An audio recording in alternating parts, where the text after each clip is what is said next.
lizards, bugs, all kinds of things. Seen them in the wild just fly way out into the ocean and then just catch a fish off the surface of the water. They are very versatile birds, and that's why there are so many of them in the world.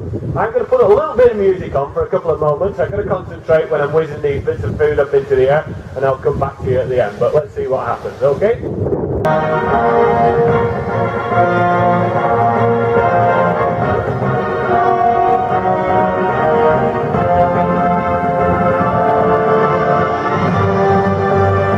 And kidneys all out in one go, and then they're absolutely cream crackers. They're covered in blood, but of course they've increased in weight by 6 or 7 pounds, and that means that it's practically impossible for them to get off the ground. And what they do, they just sit there for an hour or two, and then they decide, oh, I'm really going to have to do something, and then they just start walking, and they can walk for miles and miles and miles before they're, well, I suppose at a place where they can take off anyway.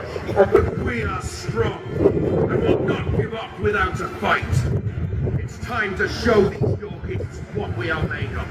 And use the ultimate missile that will strike fear into the hearts of even the most valiant of knights. Good work, man. Keep it up. Now you see the man at the rear of the machine. He is the one in charge. An engineer known as the Trebuchet Master, and it's his job to oversee the construction and the operation of this mighty engine. I am a master of warfare, and this machine is my finest weapon. As Trebuchet Master, Ursa is my responsibility, and it's my job to keep her wheels turning and keep these lazy dogs moving. Come on, men! Get up those wheels!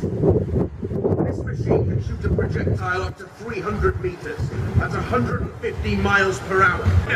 Will you burn? Trebuchet Master, it is time. Begin the shooting sequence. Remove the chain.